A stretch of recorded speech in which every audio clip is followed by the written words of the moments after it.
오늘은 쓸데없는데 감정 소모 말라, 쓸데없는데 감정 소모 말라라는 제목으로 하나님 말씀 증거하도록 하겠습니다. 로마서 12장 보니까 그 앞부분에 우리는 은사 공동체라 그랬죠. 그래서 한 사람 한 사람을 바라볼 때 여기서 5명이 모였다, 그럼 5명 그러지 말고 이 5명의 은사가 모였구나 이렇게 생각하면 달라지죠. 은사라는 게 무엇입니까? 일한다는 것을 전제로 하는 것입니다. 그래서 교회가 예를 들어서 100명이 모였다 그러면 이 100명의 은사가 있는 겁니다. 이 은사를 어떻게 잘 활용할 것인가, 이걸 잘 배분해서 쓰면은 얼마나 멋진 것들이 나올까. 이건 또 순서가 바뀔 수도 있습니다. 은사를 보면서 해야 될 일을 찾을 수 있어요. 우리 은사가 이런 거니까 이런 일들을 하면 더 강력해질 수 있겠구나. 또 뒤집어 놓고 어떤 일이 있는데 은사가 부족합니다. 그럴 때 구해야죠. 은사를 달라고. 그럼 하나님께서 은사를 또 주실 수도 있다는 것입니다. 그러나 이것이 전혀 동떨어져서, 사역과 은사가 동떨어져서 일하는 것은 어리석음이다 이렇게 말할 수 있다는 것입니다. 그래서 은사를 통해서 하나님 앞에 강력하게 일하는 모습이 돼야 된다는 것입니다. 한 몸을 위한 지체들이 은사 갖고 일한다. 이게 교회의 그림이라는 거예요. 그럼 이제 실제적인 일을 들어갔을 때 이제 에너지가 있어야 될 거 아닙니까? 이게 쓸데없이 에너지 소모하는 것 중에 하나가 뭐냐면 감정 소모예요. 이런 감정 소모하지 말라는 거고, 또 감정이 약해졌을 땐 감정에 불을 붙여야 된다는 거예요. 이게 성도의 능력이다. 그리고 또 한 가지는 성도의 특징을 전염병이라고 그랬잖아요. 그 축복의 통로라 그랬잖아요. 다 공통점이 무엇입니까?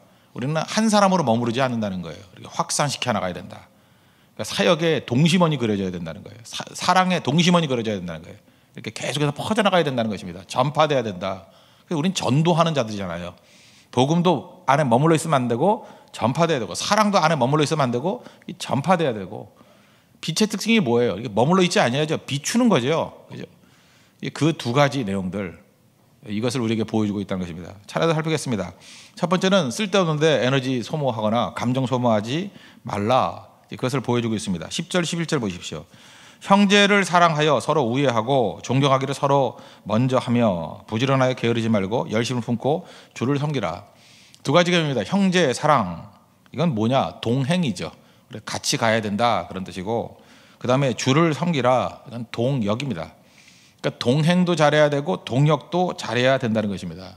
그래서 이제 형제 사랑 이렇게 얘기했어요. 우리 교회 처음 나와가지고 사람들이 제일 이상한 게 뭐냐면 남자들한테는 형제님 그러고 여자들한테는 자매님 그래요. 그 되게 쑥스러워하는 사람 되게 많습니다. 뭐 형제 이게 말이 안 나고, 자매 이게 말이 안 나오고. 근데 형제 자매라고 부르는 이유가 무엇입니까? 한 가족이라는 거예요. 가족. 그래서 우리는 가족 공동체다 이것을 보여주고 있다는 것입니다. 가족끼리 해서는 안 되는 일이 뭐죠? 이용하는 거죠. 이용해 먹는 거 이런 거 안 한다는 것입니다. 우리는 가족이라는 거예요. 어머니 이용하거나 아버지 이용하거나 그러지 않잖아요. 동생 이용하거나 뭐 종종 있지만 그래서는 안 되죠. 예. 가족끼리 이용 안 하잖아요. 그러니까 이용 안 한다 그런 뜻이고, 또 하나는 소중히 여긴다. 그래서 제일 좋은 것은 이 형제를 사랑하고, 여기 형제만 나와 있지만 교회에서의 인간관계를 제일 잘 보여주는 것이 디모데전서 5장 1절 2절에 나와요. 그 늙은이를 꾸짖지 말고 그 나이 드신 분들을 권해서 아버지께 하듯 하라. 그러니까 연세 드신, 나보다 좀 연세가 드셨으면 그냥 아버지같이 하라. 그 다음에 또 젊은이는 형제에게 하듯 하라. 또 늙은 여자에게는 어머니에게 하듯 하라. 그 다음에 이건 좀 길게 설명했어요. 젊은 여자에게는 온전히 깨끗함으로 자매에게 하듯 하라. 그러니까 교회에서 신앙생활을 할 때 이렇게 여러 사람들을 만나잖아요. 형제님, 자매님 뭐 이렇게 만나잖아요. 그럴 때 긴장감을 가지고 대해서는 안 된다는 거예요. 그러니까 남녀지간에 이렇게 긴장감을 가지고 대하는 것들은 분명히 감정 소모가 일어나며 그 안에 죄가 들어갈 수 있고 그 안에 문제가 많이 생길 수 있다는 것입니다. 그래서 이렇게 생각하면 돼요. 어떤 멋진 형제가 있다 할지라도 그 형제로만 봐야지 뭐 이걸 남자로 바라보면서 괜히 혼자서 흥분하고 이러면 안 된다는 거예요. 근데 뭐 그럴 일은 별로 없죠. 그렇게 멋있는 애가 없으니까. 근데 그 자매들을 보면은 괜히 그 매력적이고 뭐 이럴 수 있지 않습니까? 그럴 때는 그렇게 보면 안 되고 온전히 깨끗함으로 자매에게 대하듯이, 자기 여동생 보듯이 그렇게 봐야 된다라는 거예요. 그 감정을 키워서 그 긴장감을 높이면은 반드시 문제가 일어날 뿐만 아니라 에너지 소모가 되고, 이렇게 일해서는 안 된다는 것입니다. 그럼 결혼하기 이전에 처녀 총각들 어떻게 합니까? 물론 그래야죠. 그 사람들이 그런 거 없으면 안 되죠. 그러나 그걸 노골적으로 해서는 안 되고 굉장히 조심스럽게 해야 된다는 거예요. 그래서 하나님께서 우리에게 사역을 할 때 좋은 게 뭐냐면, 나이 든다는 게 나쁜 것만은 아니에요. 나이 들면은 이런 긴장감이 점점 떨어질 수 있죠. 그렇지 않습니까? 나이가 들면서도 계속 이런 형제 자매들 간에 긴장감이 있다 그러면 일을 어떻게 하겠어요. 그래서 아줌마들이 참 좋잖아요. 봐도 아무 긴장이 안 되잖아요. 그러니까 마음껏 일할 수 있고, 아저씨들이 좋잖아요. 그죠? 뭐 봐도 뭐 매력도 없고 그러니까 마음껏 일할 수도 있고. 그래서 성경은 반대적인 예를 하는 거예요. 이 아저씨 아줌마들은 아무 감동이 없으니까 거기 문제될 게 없다. 근데 젊은 남자나 젊은 여자들은 그런 매력들이 있잖아요. 그럴 때 흑심 품고 쳐다보지 말라는 거예요. 그죠? 그래서 온전히 깨끗함으로 자매에게 하듯 하라. 이쪽을 훨씬 더 강조하게 얘기를 했다는 것입니다. 그러므로 교회 안에서는 그래서 형제 자매라는 게 그런 뜻이라는 거예요. 가족같이 여기라. 거기서 조금 벗어나는 것이 있다 그러면 그건 감정 소모가 될 것이고 또 그것은 문제가 될 수 있다. 이것을 우리에게 보여주고 있습니다. 그럼 반대로 동역을 할 때 어떤 일이 벌어지냐. 에너지가 이제 막 올라가야 될 거 아니에요. 올라가야 되기 때문에 그 부지런하게 게으르지 말고 열심을 품고 주를 섬기라. 어떻게 하라는 얘기예요? 대충 하지 말라는 것입니다. 열심히 하라는 거예요. 우리가 많이 느끼는 거지만 일을 많이 했다고 지치는 것 아닙니다. 사랑 없으면 지칩니다. 일 많이 해서 누가 지쳐요? 그 사랑 없으니까 지치는 거죠. 그래서 열정과 열심이 사라지면 다 지치게 돼 있다는 거예요. 열정과 열심이 사라지면 사람들이 뭐라 그러는지 알아요? 맨날 떠난데 뭐 쉬고 싶다. 그 어리석은 거예요. 여러분도 그럴 때 있죠. 이게 열정과 열심이 사라지면 이제 쉬고 싶거든요. 그때 쉬어 보십시오. 죽는 거예요, 그게. 쉬는 게 영원히 쉬어요. 그 신앙생활도 안 할 가능성이 커요. 그 바보 천치죠. 어떻게 그런 결정을 해요? 열심과 열정이 식으면 열심과 열정의 공급을 받아야 되는 거지 그 쉬는 게 아니라고요. 그렇게 되니까 문제가 되는 거죠. 운동선수 한번 보십시오. 힘들어요. 다 쉬고 싶죠. 쉬고 싶습니다. 그 말 해요? 쉬어보라고요. 영원히 은퇴지.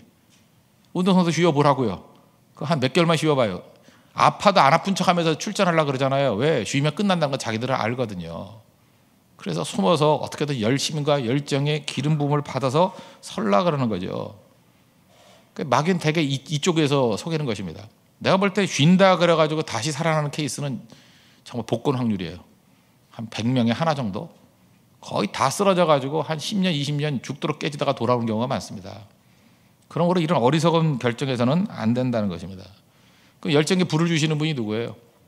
디모데서 1장 6절 보니까 내가 나의 안수함으로 내 속에 있는 하나님의 은사를 다시 부리듯하게 하기 위하여. 그 디모데에게 쓰는 편지에서 사도 바울은 이렇게 얘기하잖아요. 내가 너에게 안수기도 해주겠다고. 왜냐? 내 속에 있는 하나님의 은사에 다시 불을 붙여주려고. 불 붙이는 겁니다. 그래서 항상 성령을 의지해서 그 속에 있는 불을 붙이는 사역들. 그래서 감정 소모 잠깐 하지 말고 에너지 소모하지 말고요. 성령으로 기름 부어서 불 붙는 사역이 돼야 된다는 거예요. 그래서 언제나 열심과 열정 가지고 일을 해야 된다는 것입니다. 의무감과 책임감으로 일 못합니다. 오래 못해요. 다 지치게 돼 있죠. 성령 의지해야 됩니다. 불 붙듯이. 그런데 한번 우리 주변을 한번 보세요. 이 바보들은 뭐냐면 특징들이 이거예요. 자꾸 와가지고 쓸데없는 데서 감정 소모해요. 밤나 뭐 아주 마음 힘들다 그러고 뭐 누구 얼굴 쳐다보고 힘들다 그러고. 그 성격이 왜 그 모양이에요? 성격이 못된 거지 그게 회개할 제목이죠. 밤나 쓸데없는 데 감정 소모하고 또 그런 쓸데없는 거 듣고 그런 글이 오면 그냥 지워버리고 그냥 쓰레기통에 버려버려지고 또 카페에서 읽고 묵상하고 정말 잘났다 잘났다 그죠? 망할 짓만 골라 하는 거죠. 그러니까 에너지 소모, 감정 소모, 그러니까 일을 못 하는 거죠. 하나님도 답답하죠. 이게 능력 주면 맨날 저거 쓸데없는 감정 소모하는데 에너지 소모하는데 다 써버리니 언제 일을 해 언제? 그건 끊어버려야죠. 그리고 성령 의지하고 소모되는 거는 막고 그죠? 부족한 것은 불 붙이고 계속해서 이 관리를 해야 나가는 거죠. 그럴 때 능력 가운데 쓰임 받을 수 있다는 것입니다. 어떤 선교사님 얘기해요. 너무 감동적이에요. 몸이 너무 힘들고 쇠약해져가지고 그 아들이 그랬대요. 이제 쉬라고. 아버지 이제 쉴 때가 됐다고. 그랬더니 딱 째려보면서 그러더라는 거예요. 선교사는 천국 가서 쉬는 거야.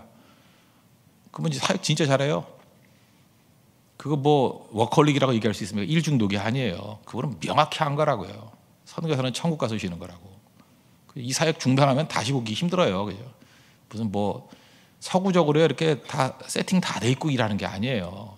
한번 떠나서 다시 들어간다는 건 거의 불가능해요. 가는 겁니다. 끝까지 생명 걸고. 여러분 잊지 말고 쉬십시오. 천국 가서 많이 쉬십시오. 이 땅에 있을 때는 중단 없이 갈 수 있는 하나님의 거룩한 종 되기를 바랍니다. 또 한 가지는 우리는 생명체이기 때문에 생명 확산이잖아요. 그걸 재생산이라고 말할 수도 있고 자꾸 확산되는 거 아니에요? 그죠? 확산, 뭐 전염되는 거 우리를 복의 통로, 축복의 통로 그러잖아요. 축복의 통로라는 게 뭐예요? 너만 복 받으면 안 된다는 거죠. 이 통로가 돼야 된다는 거예요. 확산이 돼야 된다는 거예요. 오늘 본문을 보니까 첫 번째 나 자신이 나고요. 소망 중에 즐거워하고, 그때부터 시작돼요. 나. 그 다음에 성도를 공급하고, 성도. 그 다음에 나그네 대접하고, 손대접. 나그네. 그 다음 마지막에 박해하는 자, 원수까지도 축복하라. 잘 보세요. 나로부터 시작해서 성도로 가고, 나그네로 가고, 박해자로 가고. 사랑의 동시번이죠. 퍼져나가야 된다는 거예요. 그래서 복음의 능력이 제대로 있는 사람은요, 절대로 혼자 안 다녀요. 떼거지로 다니지. 그래서 진짜 복음의 능력이 있는 사람은요, 이상하게 사람이 몰려다녀요. 혼자인 것 같은데 언제 보니까 둘이고, 둘인 것 같은데 언제 보니까 셋이고, 언제 보니까 다섯이고. 마귀가 쓰는 방법이 뭔지 알아요? 이렇게 능력 준 사람에게 고립시켜버리는 거예요. 혼자만 다니게, 혼자만 그냥 조용히 믿을래요. 그게 무슨 믿음이에요? 사랑의 확산이 일어나야죠. 나부터예요. 오늘 12장 12절 보십시오. 소망 중에 즐거워하며 환난 중에 참으며 기도에 항상 힘쓰며. 우리가 맨날 찬양하는 거 있죠. 데살로니가전서 5장 16절부터 18절. 항상 기뻐하라. 쉬지 말고 기도하라. 범사에 감사하라. 첫 번째, 항상 기뻐하라. 어떻게 항상 기뻐해요? 뭐 우리 미쳤어요? 어떻게 항상 기뻐해요? 사실은 말은 말이지만 한번 곰곰이 생각해 보십시오. 어떻게 항상 희죽희죽거리고 있을 수 있어요? 상황이 다른데. 저는 그 해답을 여기서 했습니다. 로마서 12장 12절. 소망 중에 즐거워하며. 우리가 즐거워하는 이유가 뭐예요? 소망 중에요. 소망 중에 즐거워하며. 해답은 소망이에요. 현실이 좋아졌다는 얘기가 아니에요. 현실이 나빠도 소망 중에 즐거워하고. 상황이 좋아졌다는 얘기가 아니에요. 소망 중에 즐거워하고. 능력이 생겼다는 게 아니에요. 소망 중에 즐거워하고. 그러니까 소망이죠, 소망. 제가 최근에 그 아들러 심리학 계속 소개했잖아요. 미움받을 용기부터 시작해서. 우리는 많은 순간에 프로이트에게 너무 눌려 있다고요. 프로이트의 특징이 뭐예요? 과거가 오늘을 결정짓는다는 거예요. 오늘은 과거의 침전물. 그래서 오늘 우리 모습을 해석하는 것을 다 과거로 해석해요. 그러니까 합리화죠. 핑계죠. 그래서 뭐 상처 입었다, 트라우마 있다. 그래서 이 모양 이 꼴이다. 그러니까 젊은이들이 다 병들어 버리는 거예요. 왜냐하면 누구 때문에 이렇다는 거죠. 핑계 놀리고. 근데 아들러의 얘기는 뭐냐 하면 아니에요. 우리는 꿈이 있다는 거예요. 목적이 있다는 거예요. 미래가 있다는 거예요. 미래 때문에 오늘을 해석할 수 있는 거예요. 너 왜 그러고 있어? 꿈을 이루기 위해서 지금 뛰고 있는 거야. 그죠? 너 왜 그렇게 고생하고 있어? 목적을 이루기 위해서 내가 지금 험난한 길을 걷는 거야. 모세의 시각, 요셉의 시각이죠. 그래서 아들러 심리학이 굉장히 중요한 거라고요. 그래서 남 쳐다보지 않아요. 그래서 아예 극단적으로 얘기하잖아요. 미움받을 용기. 제대로 파악도 못하는 사람에게 미움받으면 어떠냐는 거예요. 세상 사람들이 뭘 한다고. 그러니까 극단으로 얘기하죠. 미움받을 용기를 갖고 있으면 제대로 나된 I am who I am, 나로서 살 수 있다. 그 얘기예요. 얼마나 복음적이에요. 그렇게 살아가야 된다는 것입니다. 그 내용의 핵심이 뭐예요? 소망이죠, 소망. 소망이 있으니까 즐거워하는 거죠. 항상 즐거워할 수 있다는 것입니다. 근데 이게 프로이트의 영향을 받아가지고 지금 우리 알게 모르게 다들 우리를 못 살게 그래요. 나 자신을 사랑하지 못하게 만들어요. 자기 자신을 아무것도 아닌 것을 여겨요. 부모님들 교육이 뭐예요? 여러분들이 눌려있고 제대로 피지도 못하고 팍 이렇게 웅크러진 사람들 보면 부모 교육 잘못 받아서 그래요. 부모들이 맨날 뭐냐? 욕을 해야만 뭐 성장한다고 이런 이상한 생각을 갖고 있어요. 그래서 100점을 맞아도 한 번 100점 맞으면 뭐해? 뭐 이런 식으로. 너 그래가지고 되겠어? 맨날 이게 입에 배 있다고요. 칭찬을 못하는 거예요. 칭찬하면 만족할까 봐. 자기들도 그렇게 살았기 때문에. 이게 말이 안 되는 거죠. 있는 모습 그대로를 기뻐하고 즐거워할 수 있어야 하는데 그게 못 되는 거예요. 세상도 그러죠. 세상이 맨날 하는 얘기가 뭐예요? 당신의 능력을 보여주세요. 능력이 없는데 뭘 보여줘요? 우리는 어떤 모임에 가기도 힘들어요. 모임에 가서 그냥 앉아가지고 밥이나 먹고 오면 되는 거지. 그냥 그 사람이 존재하는 것 자체가 좋은 거 아니에요? 너 왔으니까 기쁘다. 근데 우리는 알게 모르게 뭐를 보여줘야 된다고 생각해. 보여줘야 된다고. 하다못해 개인기라도 보여줘야 된다는 거예요. 어디 가면 자꾸 노래 시키고 그러지 말아요. 하고 싶은 사람은 시키지 않아도 지가 하려고 그래요. 가만히 있어도 저 뭐 노래 하나 불러도 돼. 꼭 이렇게 나와요. 걱정하지 말라고. 그런데 우리는 많은 순간에 너의 능력을 보여주세요. 제가 보여줘야 된다고 생각하니까 없는 것까지 치장하려고 그러는 거죠. 아니에요. 그냥 있으면 돼요. 그냥 존재하면 되는 거예요.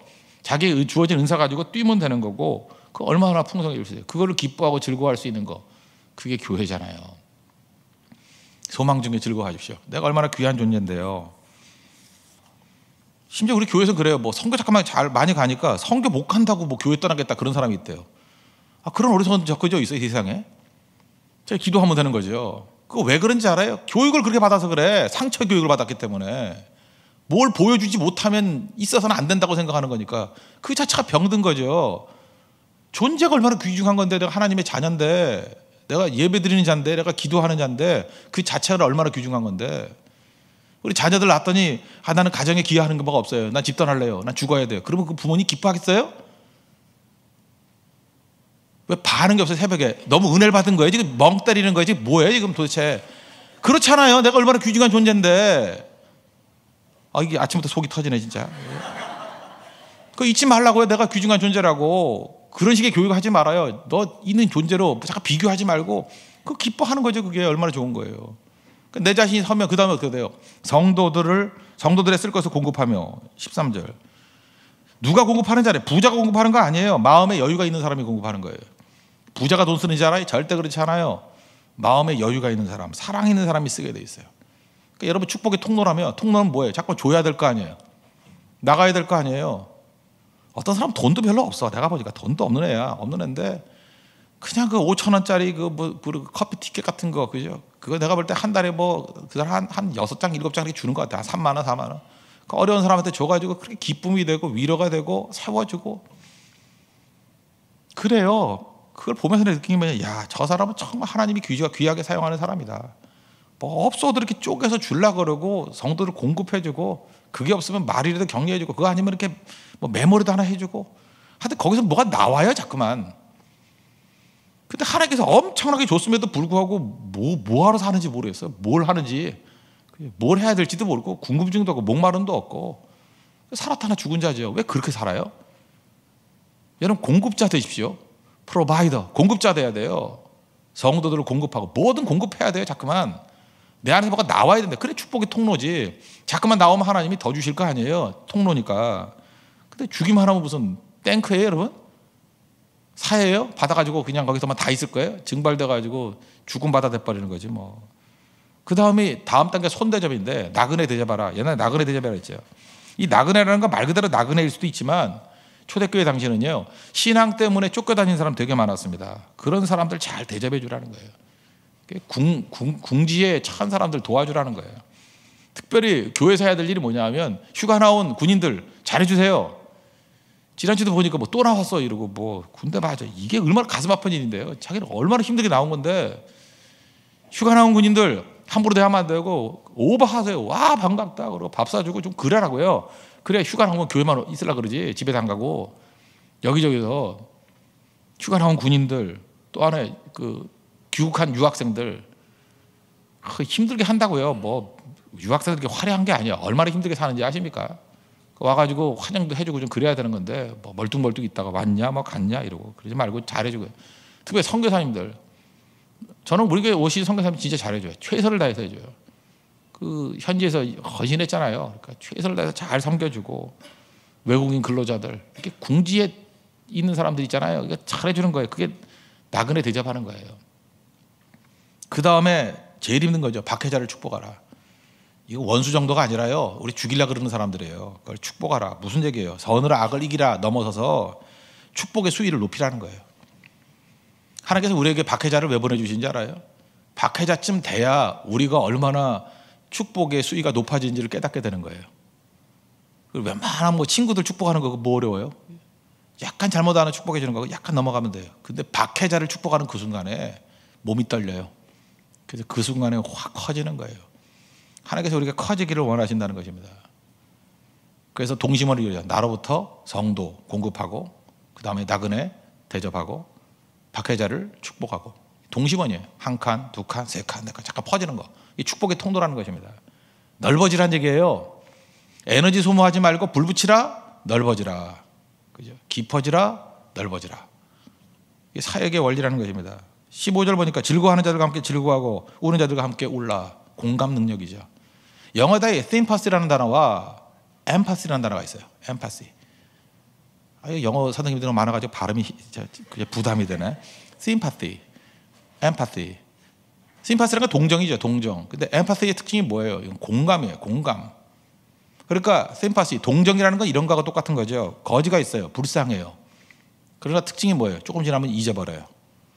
거지 계속 불쌍하다 봤어요? 불쌍하다 잊어버려요. empathy. 이건 공감이기 때문에 불쌍하다가 아니라 그 안에 들어가는 거예요. 그래서 감정이입이라고도 번역을 하잖아요. 공감, 감정이입. 그 상황 속에 들어가는 거예요. 제일 중요한 드라마 표현. 아프냐? 나도 아프다. 엠파시. 거기까지 가야 된다는 거예요. 시대가 가야 돼요. 우리 인간은요, 이 전선에 전류가 흐르듯이, 전기가 흐르듯이 인간에는 감정이 흐르게 돼 있어요. 감정이. 그래서 어린아이들 보세요. 애기들이요, 어디 선교 같은 데 가면 힘든 이유가 뭐냐. 한 놈이 울면 다 울어요. 왜냐하면 공감 능력이 있어가지고. 한 애가 울면 자기도 울어야 된다는 책임감과 역사적 사명을 갖게 된다고. 그래서 다 울어요. 공감이에요. 공감. 엠파시. 한 녀석이 재밌으면 다 재밌어요. 그래서 아이들은 모여서 키워야 돼요. 근데 학원 보낸다가 다 쪼개놓으니 애들이 공감 능력이 생기겠어요? 사이코패스나 만드는 거지. 애들은 모아 있어야 돼요. 모아야지 같이 즐겁고 같이 울고 같이 기쁘고. 그 공감 능력을 잠깐만 길러야 된다고. 애 혼자 있는 애들의 특징이 뭔지 알아요? 공감 능력이 팍 떨어져요. 그래서 무슨 애 늙은이 같아. 그냥 멍하니 있고. 애들 바글바글 하는데 보세요. 우리 집에, 우리 교회도 뭐 4명이 집 있잖아요. 참, 4명의 표정이 다 똑같아져요. 웃을 땐 다 웃고, 좋을 땐 다 좋고, 먹을 거 주면 다 와, 그러고. 사줄만 해, 걔네들. 4명 있는데 3개 딱 사주면 막 싸우고, 막 질서, 형이 소리 지르면 질서 잡고, 너무너무 재밌어요. 이야, 이게 사는 거구나. 공감 능력이 탁 떨어져 버려요. 애 늙은이에요. 우리 다 그러고 있잖아요. 누가복음 7장에 나오잖아요. 이 세대를 어떻게 비유할 거. 장터에 앉아 있는데 피리를 불면 춤춰야 될 거 아니에요. 피리를 불어도 춤추지 않고 곡해도 울지 않는데요. 공감 능력 빵점, 그 얘기죠. 이게 무슨 얘기입니까? 성도는 하나님 아버지의 마음을 가져서 공감해야 된다는 거예요. 교회는 가슴이 움직여야 됩니다. 그게 교회입니다. 그럼 넓어진다는 거예요. 자꾸 좁아지는 이유가 뭐냐? 가슴이 메마르기 때문에 그렇다는 거예요.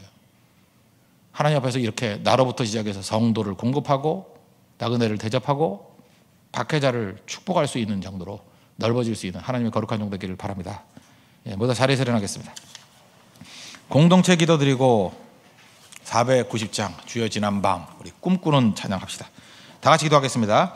젊은 남자를 형제같이 대하고 젊은 여자를 자매같이 대하게 하소서.